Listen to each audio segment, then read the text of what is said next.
ENT surgeon द्वारा विदर्भ के प्रसिद्ध युवा डॉक्टर नंदू कोलवाडकर को एओई के राष्ट्रीय अध्यक्ष पद पर निर्वाचित किया गया।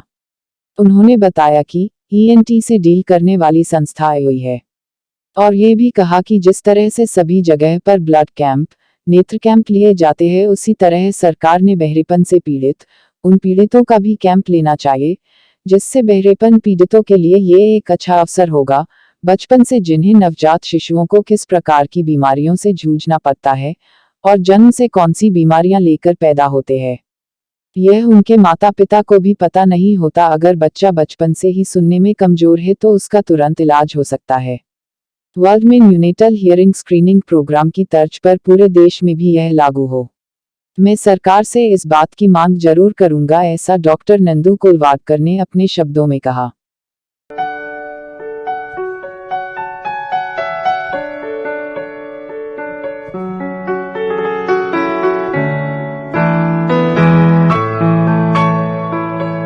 इस वक्त हमारे समक्ष है कोलवाडकर हॉस्पिटल के डायरेक्टर डॉक्टर नंदू कोलवाडकर। सर, आप एक ईएनटी सर्जन हैं।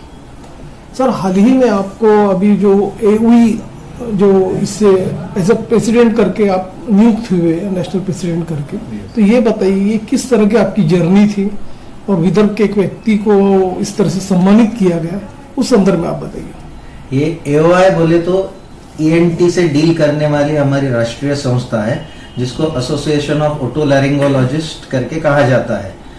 बट इसका चुनाव साल में एक बार होता है और पूरे विदर्भ के जो ईएनटी सर्जन्स है उनकी इच्छा थी कि विदर्भ से कोई तो होना चाहिए। 40 साल पहले डॉक्टर एसएल जायसवाल करके जो ईएनटी सर्जन थे वो एक बार हुए थे, उसके बाद कोई वहां तक पहुंच नहीं पाया था।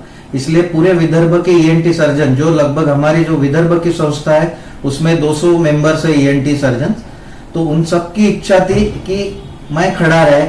इसलिए फिर मैं लास्ट जुलाई में नामांकन पत्र भरा और उसके बाद उसका जर्नी चालू हुआ कि हर इंडिया के हर सिटी में जाके हम लोग कैंपेनिंग करते थे कि हमको चुनाव में वोट दीजिए करके। और उसका वो चुनाव का नतीजा 6 जनवरी को रांची में हुई कॉन्फ्रेंस में आया, जिसमें मेरे को घोषित किया गया कि तुम विजयी हो गए हो। तो उस वजह से पूरे विदर्भ के ईएनटी सर्जन्स ने हर्षोल्लास मनाया कि अपनी मेहनत काम लाई। 40 साल बाद नेशनल ईएनटी का कोई तो विदर्भ से प्रेसिडेंट मिला।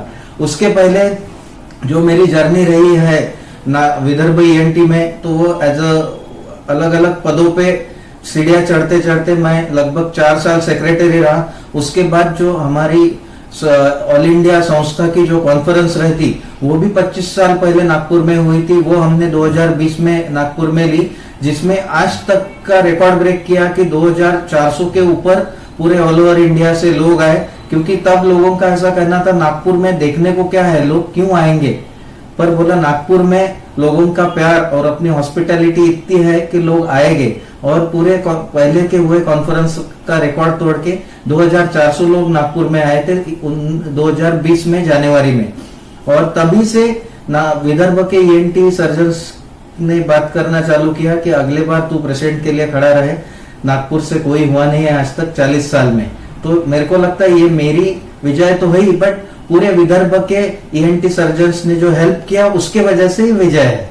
सर, आप हमारे दर्शकों को ये भी बताइए कि जिस तरह से एक यंग और वाइब्रेंट ईएनटी सर्जन का जो चुनाव हुआ और एज ए प्रेसिडेंट करके आप नियुक्त हुए, तो किस तरह के आपके आगे के अचीवमेंट्स रहने वाले हैं और ऐसा क्या आप लोगों का एक ठोस कार्य रहेगा जिसके जरिए और बेनिफिशियल रहेगा विदर्भ में? बराबर है। जो हमारी नेशनल की पूरे राष्ट्रीय कार्यकारिणी है उसमें भी पूरे यंग लोग हैं। क्योंकि क्या होता था पहले कि उम्र के 60 साल 70 साल हुए तब वो जील जो रहता है काम करने का कि मेरे को करके कुछ दिखाना है, वो रहता नहीं है। और एक निमित्त मात्र पोस्ट करके प्रेसिडेंट बनना नहीं था मुझे, इसलिए फिर उम्र के जल्दी इसमें हम लोगों ने ये किया कि जब तक मैं हाथ पैर चल रहा है और जब मैं एक्टिव प्रैक्टिस में हूँ, जब तक मेरा लोगों के साथ मिलना उठना चालू है, तब तक ये प्रेसिडेंटशिप में मैं कुछ अच्छा कार्य कर सकता हूँ।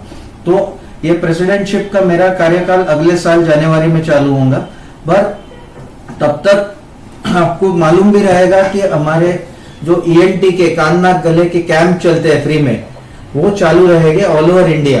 बट आपने ये भी नोटिस किया रहेगा कि जिस प्रकारे मोतिया बिंदु के कैंप हर गांव में होते हैं, उस प्रकारे आपने देखा है कि कभी बहरेपन के कैंप होते हुए? कभी नहीं होते, क्योंकि इसमें खर्चा ज्यादा आता है और इसमें टाइम ज्यादा लगता है। तो मेरी सरकार से यही अनुरोध रहेगा कि ज्यादा से ज्यादा बहरेपन के ऊपर ध्यान दे, ताकि बहरापन भी अंधेपन जितना ही कठिन है, क्योंकि एक बहरा हो गया तो वो समाज से दूर जाता है, समाज से दूर हो गया तो घर में बैठा रहता है और डिप्रेशन में जाता है और घर वालों से भी दूर जाता है। तो वो अगर बहरापन अपन जल्दी आइडेंटिफाई करे तो ऑपरेशन द्वारा या मशीन द्वारा कुछ अपन कर सकते हैं। वैसा ही दूसरा मेरा कार्य यह रहेगा कि जैसे नवजात जो बहरापन रहता है, जो अभी हमारे पास जो आते हैं उम्र के 7 साल 8 साल के बाद, वो बच्चे को लेके आते हैं कि डॉक्टर साहब ये जन्म से सुनता नहीं है, इसका कुछ करो। बट इतने साल से हम लोग सभी लोगों के पास जाके यही बोल रहे हैं कि जल्दी से अगर आए, आप 5 साल के अंदर आए तो कुछ कॉक्लियर इम्प्लांट करके जो ऑपरेशन है वो करके हम इसका नॉर्मल हियरिंग ला सकते हैं। बट वो आइडेंटिफाई कब होगा? अगर जल्दी से जल्दी आइडेंटिफाई हुआ कि ये सुनता नहीं है, तब अपन कुछ कर सकते हैं, क्योंकि सरकार भी इसमें अच्छी खासी मदद कर रही है। फ्री कॉक्लियर इम्प्लांट की सरकार की व्यवस्था है और उसका लाभ लाभार्थी को जल्दी से जल्दी मिले, ये मेरी कार्य प्रणाली रहेगी। पर उसके लिए पता करने के लिए जो पूरे वर्ल्ड में होता है, एक प्रोग्राम रहता है न्यूनेटल हियरिंग स्क्रीनिंग प्रोग्राम, यानी अपना बच्चा उम्र के 1 दिन का है तब अपन पता कर सकते हैं कि ये सुनता है कि नहीं है। ये जैसे बाकी अपने से छोटे देश है, बांग्लादेश वगैरह, वहां पे भी कंपलसरी है कि जैसे बच्चा पैदा हुआ वो टेस्ट उस दिन कर लिया और इसके लिए कोई विशेष ट्रेनिंग नहीं लगता है। एक सिस्टर, एक पैरामेडिकल भी ये टेस्ट कर सकता है। और जैसे अपने कंट्री में देखेंगे अपन कि अपन बच्चा पैदा होएगा तो अपन जन्म पत्रिका बनाते हैं, उसके लिए 1000-2000 रुपए पंडित को देते हैं। बट ये टेस्ट का अभी निजी में भी किए तो भी 500 रुपए के ऊपर खर्चा नहीं आता, बट वो टेस्ट करने को कोई तैयार नहीं रहता है। तो मेरा सरकार से, मैं जब प्रेसिडेंटशिप का हाथ में लूंगा तब यही प्रयास रहेगा कि ये प्रोग्राम को कंपलसरी करे एंड सरकारी निधि से हो जाए, ताकि हर बच्चा जब हॉस्पिटल के बाहर निकलता है उसके पास जैसे जन्म पत्रिका रहती है वैसा सर्टिफिकेट रहेगा कि मैं नॉर्मल सुनता हूँ।